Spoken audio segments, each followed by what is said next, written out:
Billy Wilder is an artist who seems to take a great interest in observing and exploring the human experience. The base desire for a romantic relationship is explored in films like Irma la Douce, Love in the Afternoon, and Kiss Me Stupid, while the looming presence of death encapsulates Double Indemnity, Stalag 17, and Fedora. Despite these very tangible themes, Wilder delights in caricature. Often the audience is presented with larger-than-life characters like the dramatic Norma Desmond or the flippant Tom Ewell. It doesn't stop at the people in Wilder's films. It extends to the comical car chase through Berlin seen in 123, or the seemingly endless staircase in Norma Desmond's labyrinthine mansion. All of it is extremely surreal at times and theatrical, and so seemingly out of the realm of possibility, yet we find ourselves so lost in it.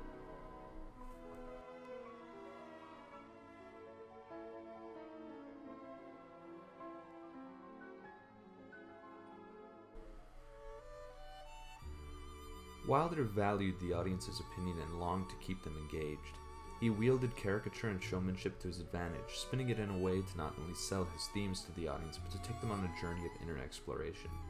I love the final act of 123.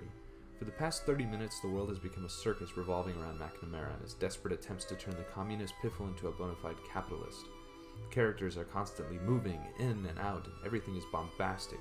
People are hanging out of speeding cars, and at the end of this cavalcade there's a moment of quiet. McNamara walks up to his family in the airport and makes the choice to stay with them, to love them, and to care for them. It's this moment of clarity that is in stark opposition to the comedic cacophony of this film that drills home Wilder's message. Another example of the cartoonish in Wilder's films can be seen in Irma la Douce when Nestor Patou masquerades as the wealthy Lord X in an attempt to stop Irma from sleeping with other men. Everything from the eye-patch disguise, the snivelly voice, and the outlandish backstories provided by Lord X establish that this character exists almost entirely in dramatization. This very animated persona is the embodiment of Nestor's jealousy and his desire to be enough for Irma. Utilizing Jack Lemmon's Looney Tune-esque performance as Lord X, Wilder also coats these human emotions in a comedic exterior that's easily digestible by the audience and also very entertaining to watch. Stalag 17 is tonally diverse and presents another example of Wilder's ability to cater to an audience through caricature.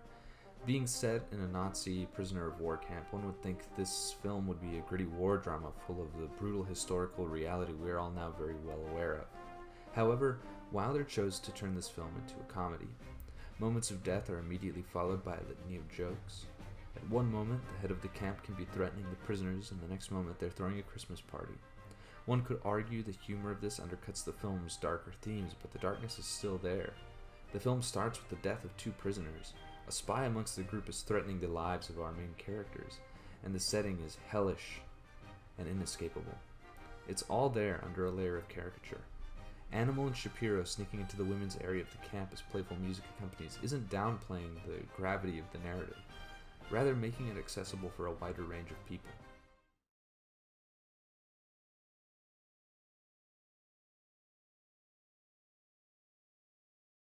The high highs and low lows of Wilder's films amplify reality rather than detract from it.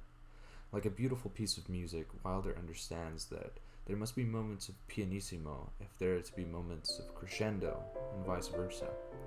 The sometimes wild physical performances of Wilder's actors allow anyone in the audience to understand the heart of the film without hearing a single word.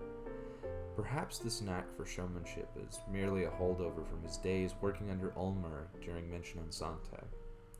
Maybe it's to simply uphold his aversion to the mundane, or maybe it's truly the lens in which Wilder gazed at the world. I like to think there's more to it, or perhaps a combination of all these things. I think that Wilder has a wisdom that is difficult for many artists to achieve. Wilder paints what's at the heart of being human.